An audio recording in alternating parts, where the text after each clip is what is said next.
to Future of Good live at the 2023 Sustainable Finance Forum, here taking place on unceded, unsurrendered, and occupied Algonquin Anishinaabe territory, colonially known as Ottawa, Canada. My name is Vinod Rajasekaran. I'm CEO and Editor-in-Chief at Future of Good. I'm joined by my colleague, Diane Bérard, Social Finance Reporter at Future of Good. Welcome, Diane. Welcome. The last day and a bit, Diane, the conference has been buzzing with all this energy that you can see behind me. And we've had parliamentarians, we've had senators, we've had other senior public servants at this forum, and I think that is particularly one of the unique things about this forum, to build bridges between the social finance ecosystem and elected officials. We've just heard from the Prime Minister this morning, which is very special, and there was one thing in particular that stood out to me, and that is when he said, there are no simple answers to complex questions. We also heard from the three investment managers that are going to be managing the Social Finance Fund, which is an extraordinary effort. And I would love to get your take on how did you feel, how would you describe the energy of that conversation with the three investment managers, otherwise known as wholesalers, but I've also heard from the ecosystem that many are not fond of that language, so we'll go with investment managers. How would you characterize the energy of that conversation? Well, I felt that they were very happy to say that they're open for business. That was a very important message for them. We're ready. We have created investment committee. We have created advisory committee. We have thought about this, and we're open for business. So that's the good part. The part that was kind of strange was how would diversity and inclusion come into the equation?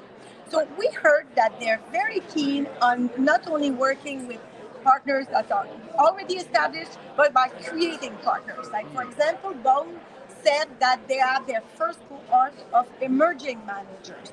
So they want to coach new managers to be able to enter this space, because it's not only to give some favor to people that are already there. But it's not clear how the diversity and inclusion part will work, because that money is supposed to go in big part to places that are unserved, not well served. Right. And do you think there are some lessons learned from the IRP process, the Investment Readiness Program process, on diversity and inclusion? I think that the RRP, so far it's been 11,000 businesses, and I think this process is very interesting. And yes, there are lessons that could be learned from this program. This morning, the panel was very short, so we didn't have time for more information, except for the Quebec example. I might be a bit partial since I'm from Quebec, but then again, Quebec has a tradition of decades of solidarity and social economy, and they gave the example of microcredit.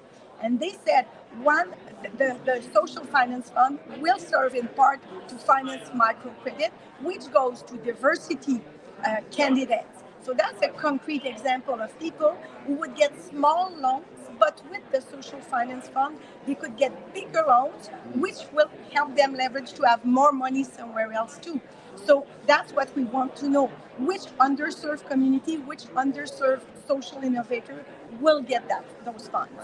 I would agree. I think from my perspective, and picking up on what both Realize and Boan said this morning, it's unclear to me, how social equity would be embedded into the process of both distributing capital, but also the process of contextualizing who the funding should go towards. It's unclear to me also. Boan mentioned that there's an investment committee that they've announced, and it's on the website. It's unclear how they decided who should be on the investment committee, who gets to decide these things. So that level of transparency is something I know that the ecosystem is very much looking for, but we're not quite seeing that quite yet from the investment managers. Another take home that I have is about the OECD. There was a lady from the OECD, and she said social finance might be one part of the equation, but public policy is the whole thing. So if we want this social finance to work, it's only one part. So you have to have public policies around social finance And so you have the impact you want. The impact is a more fair society. So that's that that's a message that needs to come across, that public policies has to do its part. Right. And let's talk a bit about the rollout itself and the progress of the rollout. Mm-hmm. You opened by saying one of the resounding things that you picked up was that everybody said that we're open for business. Mm-hmm. You've been reporting on social finance for a number of years now, and you've been following the ecosystem very closely. Is the ecosystem ready to receive? What is the readiness of the ecosystem in your mind? That's very interesting because one part we heard from all the wholesalers is the coaching part. Mm-hmm. So giving money won't be enough. You have to do the coaching part. Otherwise, it will be only the biggest structure that will give the money. And Right. don't forget that in the definition of who's going to be deserving, there are nonprofits, there are charities, but there are social purpose organizations also, Right. which is a horse of a different color. They might be more structured to get the money. They might be more ready. So if we want to make sure that every actor that makes real change on the ground, because we want the money to go to the actors who are making change on the ground, Right. not the one who are making the more effect in the ballroom. Right. So that's quite different. Right. And we also heard from Realize, as an example, that they are going to be focusing on underserved geographies as well. Yes. So they mentioned Atlantic in particular, mentioned Northwest the North, Territory, yeah. exactly, also mentioned the prairies. Mhm. And so it sounds like that they will put some extra effort into coaching and training to build the capacity of these regions Mhm. as part of the rollout of the Social Finance Fund. Those are very interesting remarks. That and the co-op of new managers from Boan. So Realize talking about underserved community, Boan talking about, grooming new emerging manager. So I think it is very important that it's not just more money to places where money is already going, but more money to places where it hasn't been going. Right. And I want to pick up on something that you said earlier around loans and lending, because most, and this is the fact, most of this capital is repayable capital. Let's not forget that. This is not, most of this is not grant funding. No. This is mostly repayable capital. So, and we have a number of years for It's patient. It's patient capital, but the investment managers have a number of years to pay this back to the government of Canada. Having said that, though, Realize just announced their call for community investment partners, and that is a really interesting set of criteria. One of the things that stood out for me in that is that they are looking for partners who are able to deliver a 3 to 5% return yearly on that investment. And so when I think about this, it really makes me wonder, who are the partners that are able to deliver that consistently year over year in their regions for their programs. So in the absence of any grant funding being available as part of this, it makes me really question, who is this capital for? Who will it serve? And also, it might be a natural selection thing. So don't forget that for every dollar that the government puts, you have to find $2 of private money. So there will be private investors in the equation, and they will want returns, even if it's patient capital. Right. So that might be a survival of the fittest. If you want to have some returns, if you have 5% and then you add on top 2% and it's 7 or 8%, not every social project or environmental project, maybe more environmental, but not every social project can have a rate of 8%. Right. So your question is very relevant. Right, and exactly, not everyone can service an 8 or 9% interest rate on their debt. So that is a question that is outstanding for me. You mentioned attracting private capital. I want to pick up on that a little bit, because this is something that I expected an update on from the investment managers this morning, but there was no update. They were quite quiet about that. Right. So what do you make of that? What I heard from, I think it was from Realize, she said that they were looking at the usual suspect, that people who already are interested in that patient capital, they were knocking on that door.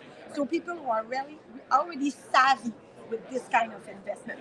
That's the only thing I pick up about private investment, but it is an important part of the equation. They have to double what the government is putting. Right. So we're not yet sure how that is going. Mm-hmm. I also expected to hear, and I know private capital is part of the mandate, but I would also expect, given the number of philanthropic organizations here at the conference, I was also expecting perhaps more philanthropic organizations, foundations, etc., to step in to participate in the social finance fund, and we didn't hear an update on that either. So I'm not yet sure if philanthropic organizations are ready or willing to step in to support the social finance fund. That would be a great article in Future of Good. That's a good story for Future of Good to investigate that.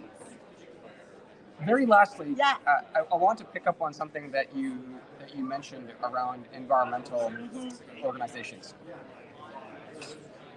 The last day and a bit has been very unique from one particular perspective in my mind, and that is we are seeing both social ventures and climate ventures. There is talk of climate finance and social finance in the same room. And we've had ministers mention climate finance. We've had our prime minister mention climate finance. He opened with that. Opened with investments in clean tech. How do you see this playing out? Because this is a really a vibrant space. Climate finance is very active across the country. There are many funds and initiatives in climate finance, and they're also farther ahead in many ways than social ventures and social enterprises. But it's unclear how much of the social finance fund would end up with climate ventures. Well, if we judge with what the Prime Minister started with, he started with clean tech. Right. So that was a bit uncomfortable in a social finance forum.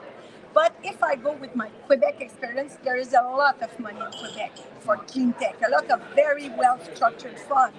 So maybe it's more like nature-based solution and more climate finance that would fit into the social finance fund rather than technology fund. Right. Diane, thank you so much for your perspectives and insights. I know we have much more to look forward to for the rest of the day, and we'll have an update on this very soon. It was a pleasure, Vinod. Have a good day.